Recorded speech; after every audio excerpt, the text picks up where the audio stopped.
Bien, continuando con la historia de los himnos y cánticos del Evangelio, te quería compartir en esta mañana la historia del himno Castillo Fuerte es nuestro Dios. Seguramente si sos creyente lo conocés y si no, bueno, es un himno hermoso del cual ahora te voy a explicar un poquito. El título en alemán de este himno, porque lo escribió un alemán, ahora voy a decir quién, es, soy malísimo pronunciando, por supuesto, no sé para nada alemán, inglés también. Ein feste Burg ist unser Gott, no sé si lo pronuncié bien, por supuesto, en inglés. A mighty fortress is our God. La letra y música data del año 1530, es de Martín Lutero. La versión en español la escribió Juan Bautista Cabrera y el texto bíblico en el que está fundamentado es el Salmo 46:10, que dice: Estad quietos y conoced que yo soy Dios, ensalzado he de ser entre las gentes, ensalzado seré en la tierra. Es un salmo al músico principal de los hijos de Coré, salmo sobre Alamot, dice. Bueno, y en el himnario adventista, este himno tiene el número 400, el número 400, en el bautista número 26, en el metodista el número 18, en el pentecostal el número 158, en el presbiteriano el 42, y yo tengo también una versión del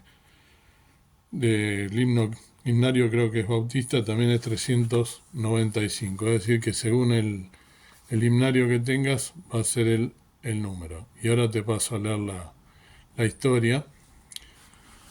Wycliffe y Jan Hus, o Hus se debe pronunciar, habían dado los primeros pasos hacia lo que se llegaría a conocer como el movimiento protestante y de reforma en Europa.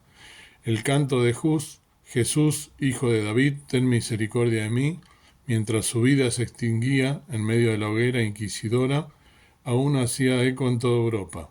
Pero aún no había llegado el momento en que el protestantismo adquiriera una fuerza que a la postre cambiaría a toda Europa, no solo en el aspecto religioso, sino también en su configuración política y en su misma identidad como religión.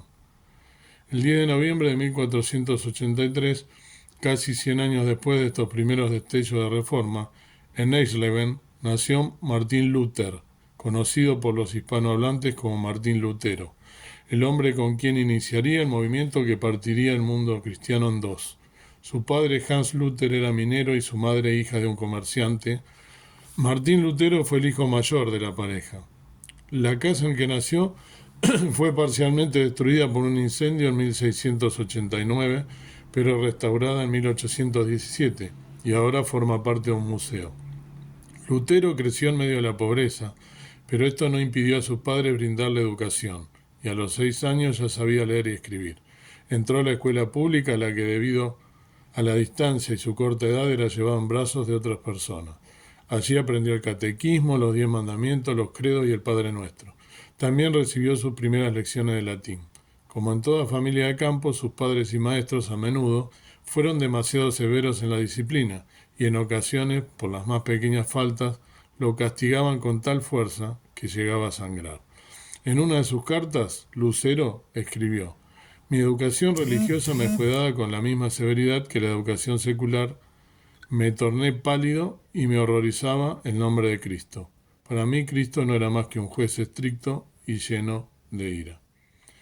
Con el deseo de que su hijo tuviera un mejor futuro en la academia, Hans envió a Lutero a estudiar en el colegio franciscano de Magdeburg. La situación económica de su padre empeoró y en muchas ocasiones, al no tener nada que comer, Martín tuvo que hacer uso de su conocimiento de la música y su voz de contratenor en las calles, junto a sus amigos, para poder subsistir. Al saber de su penuria, los padres de Lutero lo enviaron a otro pueblo a continuar con sus estudios. Sus dificultades, aunque ligeramente aliviadas, continuaron, y él, a los 14 años, tuvo que buscar su alimento de la manera anteriormente mencionada. Allí conoció a la familia de Conrad Cotta, quienes le dieron alimento, amistad y el amor que no había recibido hasta entonces. Con ellos aprendió a tocar la flauta y produjo sus primeras composiciones musicales. Sobre el arte de la música, diría Lutero que es el arte de los profetas, es el único otro arte que, como la teología, puede calmar las agitaciones del alma y hacer huir al diablo.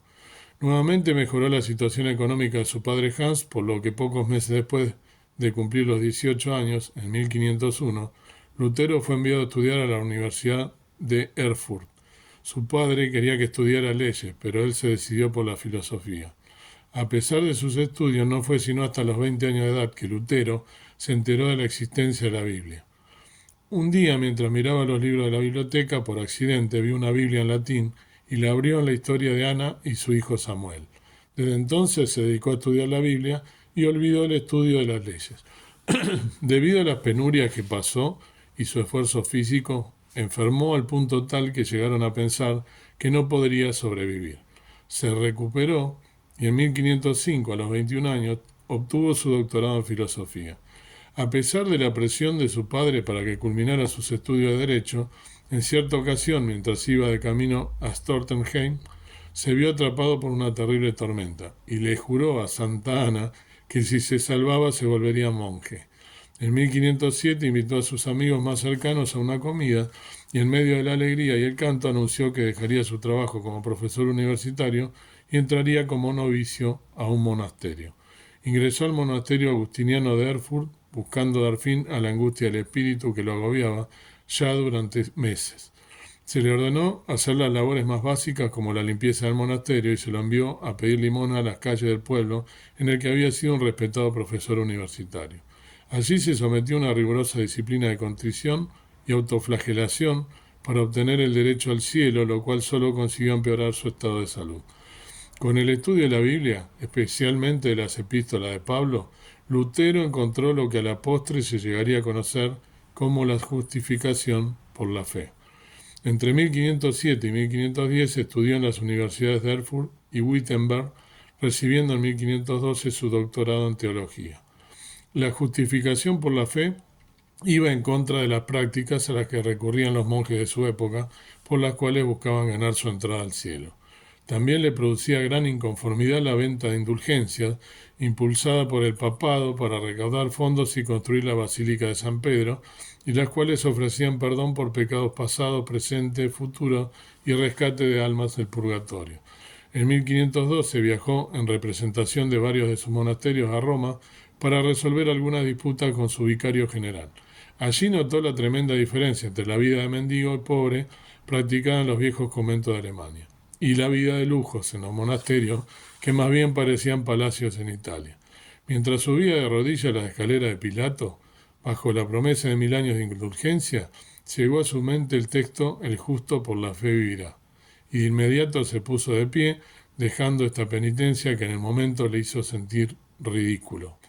Junto a Lutero había otros monjes que en ocasiones charlaban estos asuntos, pero fue él quien el 31 de octubre de 1517 colgó su Disputatio pro declaratione virtutis indulgentarum, cuestionamiento al poder y eficacia de las indulgencias, mejor conocido como las 95 tesis. Este documento no fue puesto allí con ánimo de apelar a las personas del común. Era una invitación a un debate académico y estaba escrito en latín, no en alemán. No era la intención de Lutero ir en contra de la Iglesia Católica, sino buscar un cambio en el tema de las indulgencias. Sus tesis fueron traducidas al alemán y gracias a la imprenta empezaron a circular rápidamente. El asunto escaló de tal manera que el Vaticano envió a representantes a hablar con Lutero y 2 años después se le llamó a comparecer en Roma acusado de herejía, lo cual muy seguramente habría significado su muerte. Gracias a su amistad con personas de poder en Wittenberg, el juicio fue hecho en Augsburgo el 10 de octubre. Lutero se presentó con la protección de un salvoconducto del emperador Maximiliano. En distintas ocasiones se le quiso obligar a retractarse de sus escritos. De estas ocasiones, la más conocida es la Dieta de 1521 en Worms. Allí dio su famosa declaración: a menos que no esté convencido mediante el testimonio de las Escrituras o por razones evidentes, ya que no confío en el Papa ni en su concilio, debido a que ellos han errado continuamente y se han contradicho, me mantengo firme en las Escrituras a las que he adoptado como mi guía. Mi conciencia es prisionera de la palabra de Dios y no puedo ni quiero revocar nada reconociendo que no es seguro o correcto actuar contra la conciencia. Que Dios me ayude. Amén. Martín Lutero en Worms en 1521. No se le pudo hacer mal alguno por estar bajo la protección de un salvoconducto, pero al salir de Worms, el emperador Carlos V ordenó que tan pronto su salvoconducto expirara, se lo apresara. Sin embargo, convencido de que no se había llevado un debido proceso en el juicio contra Lutero, el elector de Sajonia, Federico III, se propuso protegerlo y mientras Lutero volvía a Wittenberg fue capturado, separado de sus amigos y llevado preso al castillo de Wartburg. Para resguardar su identidad se le hizo dejar crecer el cabello y la barba. Lo vistieron con armadura de caballero y lo llamaban Junker o Squire George. Nadie supo de su paradero, y estando allí a salvo del poder del Papa y el emperador, Lutero tradujo el Nuevo Testamento al idioma alemán, lo cual puso esta parte de la Biblia al alcance del pueblo sin las limitaciones del idioma. Teniendo el apoyo de varios hombres poderosos de Alemania y su gran influencia en el ámbito académico, Lutero impulsó varias reformas a nivel religioso, civil y educativo, al punto en que su separación de la Iglesia Católica Romana se hizo inevitable y fue excomulgado. La unión de personas influyentes al movimiento protestante agregó el impulso de renovación religiosa, un tinte político que a la postre daría fin a la hegemonía del papado, tanto en el ámbito religioso como en su influencia militar en Europa. Lutero instó a los monjes y monjas a abandonar sus claustros y muchos de ellos atendieron su llamado, entre ellos una monja llamada Catarina von Bora, con quien se casó en 1525. Los intentos del emperador Carlos V por acabar con la reforma se vieron estorbados en diversas ocasiones, bien sea por conflictos con los turcos, con los franceses o por las mismas disputas internas con el Papa, lo cual permitió que el movimiento de reforma se afianzara. En la Dieta de Speyer de 1526, los príncipes alemanes que simpatizaban con las enseñanzas de Lutero lograron una tregua en la que a cada estado de cierta forma se le otorgaba libertad religiosa hasta que se efectuara una nueva reunión de todo el imperio. En 1529 se hizo una nueva dieta en Speyer en la que se eliminaban las libertades obtenidas en la dieta de 1526. Ante esto, hubo un grupo de 6 príncipes de Alemania que se opusieron firmemente a esta intromisión del poder civil en asuntos de conciencia. Aunque no fueron escuchados y el representante del emperador dijo que la sumisión era la única opción a la protesta de los príncipes, se unieron muchas personas en la que se conoció como la protesta de Speyer y de allí el movimiento de reforma obtuvo el nombre de protestante. Al año siguiente, el mismo emperador Carlos V anunció una dieta en Augsburgo con el mismo presidiéndola. Lutero no pudo asistir a esta dieta, puesto que había una orden de arresto en su contra, pero acompañó al elector de Sajonia y a su comitiva, quienes fueron en defensa de los principios protestantes. Durante el viaje a Augsburgo en 1530, Martín Lutero compuso el himno que llegaría a ser el más conocido de sus composiciones y considerado el himno de la Reforma protestante por excelencia. Este himno se llamó, como leí recién, Einfestburg in unser Gott, un fuerte castillo es nuestro Dios, y con su canto animó a aquellos que arriesgaron sus vidas por defender aquello en los que creían. Este himno es claramente el más bélico entre todos, y debe entenderse la realidad de la época en que fue escrito. Muchos de los amigos de Lutero habían muerto en la hoguera de los inquisidores, mientras habían sido forzados a retractarse en medio de torturas y humillaciones. Las acusaciones de ambas partes habían sido fuertes y las divisiones parecían irreconciliables. Por cómo se veían las circunstancias, los que acompañaban a Lutero bien podrían morir en la hoguera durante la dieta. Fue en esta dieta donde se escribió la Confesión de Augsburgo, la cual llegó a ser el fundamento para el movimiento de la Reforma Protestante en Alemania, con varios príncipes poderosos adhiriéndose a esta. El himno Castillo Fuerte de Nuestro Dios fue publicado en un himnario por primera vez en 1533 y hasta el día de hoy es el único himno de Lutero que es ampliamente conocido en todo el mundo protestante. Fue traducido al español, como ya lo anticipé, por Juan Bautista Cabrera. Me resta leerles esta preciosa letra de este himno, de este hombre que fue sin duda un baluarte en el estudio de la palabra de Dios y la interpretación y en ponerse en contra inclusive jugándose la vida, como pudieron tener, como lo he leído recién, que han llegado a morir como mártires muchos de sus amigos.